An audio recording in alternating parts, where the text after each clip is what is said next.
Hi folks, good morning. It's Kitty here and I am going to talk to you a little bit about buying your kit for roller derby. I had asked our Shiro members what piece of advice they wish they'd been given at the very beginning, and Charity, hi Charity, had said she hadn't heard about like the recyclables page or advice on buying skates until she'd already bought a set of skates, and as it turned out, while they looked really good, they weren't the most appropriate for derby. And that can be a problem. You don't want to waste your money at the start. I know that I kind of did, so I feel like I can talk from experience on this one. Um, so when you start derby, if you're really lucky, you have a league like ours where we have spare kit. It's people's old kit. It's not amazing, but it's enough to give you a feel for how you react to being on track, if you actually like being on roller skates, especially as adults. Most of us haven't been on skates for a long while. So it's a good start. We stop having that kit available from around the 4 to 6 week mark of any intake. So by 6 weeks, people are expected to have bought their own kit. And what are they going to be buying? Well, there's loads of packages out there.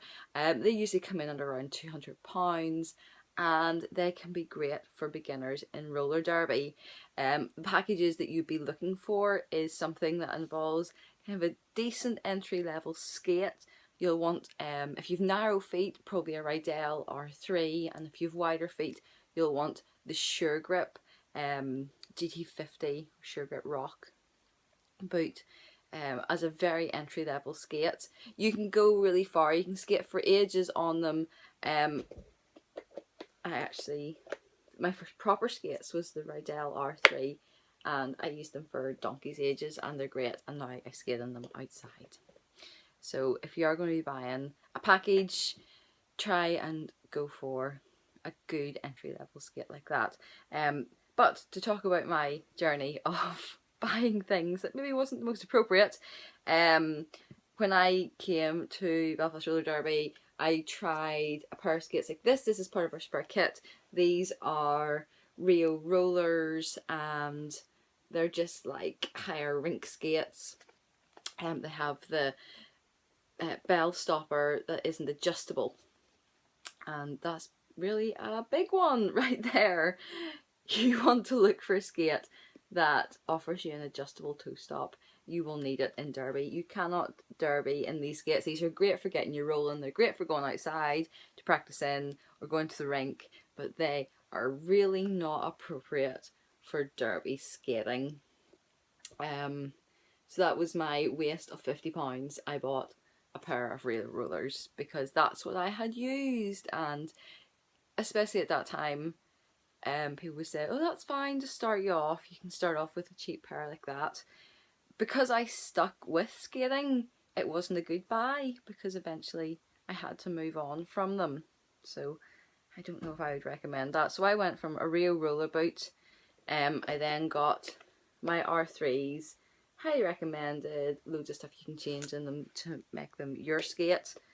And I eventually upgraded those. I wanted something a bit better, and I ended up with my Sure Grip S55 boot with the Magnesium Avenger plate. I actually picked those up on eBay. They were under 150 quid. I think they might be £130. So they were a bargain. You don't have to buy new. New skates can be really expensive. It's really worth looking out online and not jumping at the first thing you see. Talk to loads of people. See if you can try on people's skates to find out what suits you best. I was a size 5.5, 6 in shoes, and my skates are a size 4 or 4.5. So it is worth trying on. It really is. So my first piece of advice for buying kit is buy the best skates you can.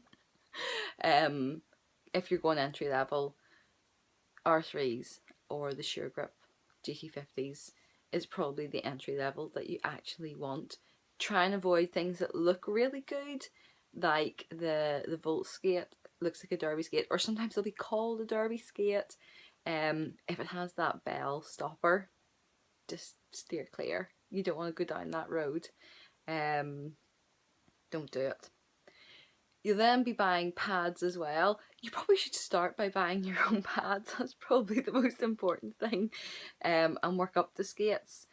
When you're buying pads, there's some that don't matter loads. So, for example, elbow pads. These were my first ones. They're Anarchy ones. And they were fine. They're still fine. I only upgraded them because I wanted something a little bit neater. And I upgraded to the 187 elbow pad. You can see it's a little bit neater, but honestly, elbow pads, just get something decent that fits you. Don't get the little kids that's just the hard plastic shell. Get something that will actually fit and it's going to protect your elbows when you go down. If you're buying wrist guards, you don't have to spend a fortune on wrist guards. It really is personal preference. So these were my first wrist guards. I've been through a few of these pairs. These are SFR ones. They're attached, so there's a bit of adjusting with them because you've got the Velcro, but not a lot. I'm looking wildly around here because I have the upgrade that I got from these. So that was the 187 wrist guards, and hard splint, just like the other ones. That's the important thing. You need that splint. So these are double splinted. They've splint on both sides, but these are totally adjustable. They have 3 straps that you can bring round to fit them nice to your wrist. So there's absolutely nothing wrong with the cheaper wrist guards. They're fine and they're going to keep you going. Double splinted these ones as well, but you can upgrade to something with a bit more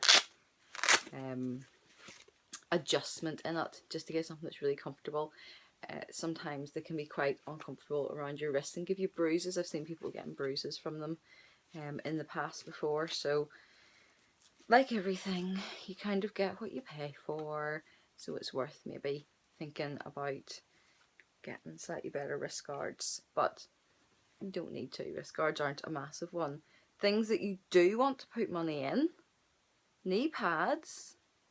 Again, I got started with Anarchy knee pads. They're just the ones that you pull on, pull up your legs. They're fine. They're kind of padded. They're not awful.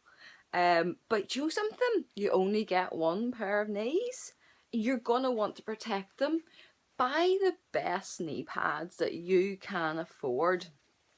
I actually went second hand on my first knee pads and got them for £35 off eBay, and they're great. I got these ones. They're 187s. They're the butterfly back that just straps on, so you don't have to pull them up. You can put your skates on first if you really want to, and not worry about that. And these are gloriously padded. They're really soft and they're really, really comfortable. Buy ones that fit you. Don't buy ones that are a bit loose. You don't want these to slip down your knee, or if you fall on them, you don't want to slip off. So try them on if you can. Try other people's on to get sizing, and buy the best ones you can afford.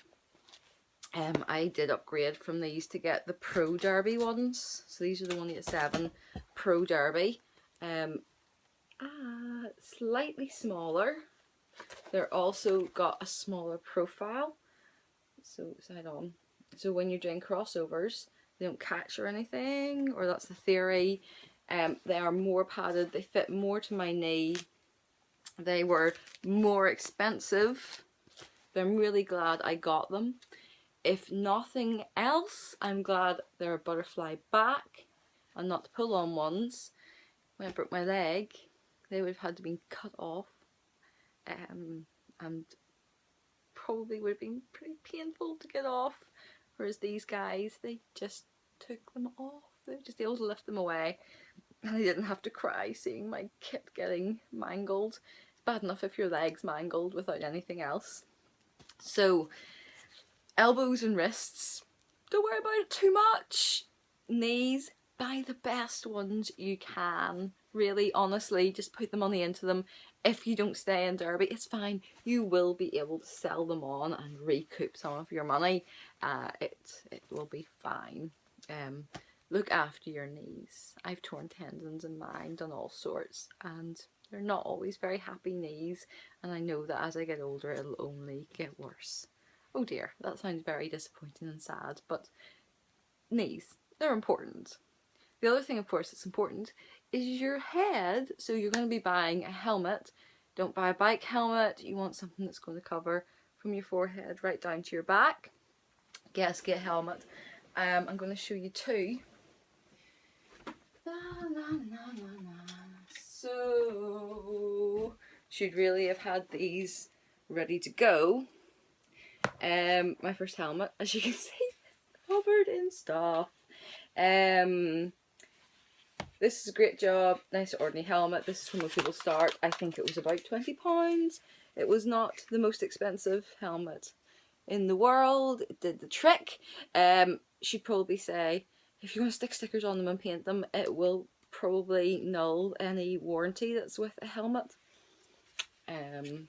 Your head is important. You may or may not want to null warranties. Looking for helmets, you're best advised to go for multi-impact probably, if you can. You want to protect that head. Even more so than these, you only get one brain, and concussion is a real thing. We're seeing it more and more. I've seen more concussions than I would like to. So please, please buy a decent helmet. This is an S1 Lifer, multi-impact, not wildly expensive, under £40. Under £40 to protect your brain. Why would you not want it? I obviously don't care about any sort of warranty. I just paint things. Escape yay. But this is a good bet. You can spend a fortune on helmets. People now like the helmets with the visors, and considering the chance of getting a flailing hand to the face, it's probably a good thing. So hockey helmets are definitely becoming more popular. S1 certainly does a hockey helmet now with a visor attached to it. But yeah, basic kit. Wow, that took 12 minutes to go through all of that, and I just rambled. I'm sorry. But that is my basic kit that you will need. Put your money into your helmet and into your knees to start with. After that, elbows and wrists don't have to be the most expensive thing in the world, and save yourself the heartache. Avoid at all costs buying real rollers unless you want them for disco skate. You will not be able to take these very far at all in your derby learning, so go for something like this. Or if you're absolutely knowing that you can stay in the sport, that you really want to skate, if you have the money, buy the best skate you can. It's just going to see you through. You're not going to lose out if you stay skating.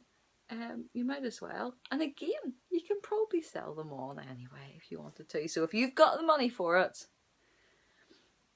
buy something half decent. You're going to enjoy yourself much more.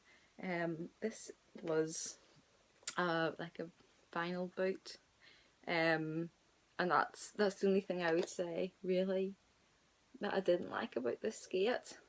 I found the leather boot a bit more comfortable on my feet, but otherwise R3s were great. You don't have to spend a fortune, but it is one of those things, much like textiles. You get out of it what you put into it. If you spend thousands of pounds on your kit, it is not going to make you an amazing skater, but it might make the ride a bit more fun, I suppose. If you can afford to spend thousands of pounds on your kit, can you buy me some new kit? That would be lovely. I would really appreciate it. I would love some custom skates, so just putting it out there if you'd like to. No, I'm joking, but buy me buttons. That'd be great, thanks. Anyway, our new intake is in 2 weeks. It's so exciting. I hope that I will see some of you guys on track. If you have any questions about buying gear, please let me know. I love kit. If you want to try on anything, please let me know. Because I have stuff, so if you're in Belfast and you want to try on some different skates or get an idea for sizes, and your feet are like 5 or 6, I could probably help you out, I guess. Otherwise, have a lovely day. I am hopefully going to go and hit the surf today. It's too wet to skate outside, but I feel vitamin C is calling to me. So enjoy yourself, guys. See some of you in a couple of weeks, back on track. And otherwise, bye.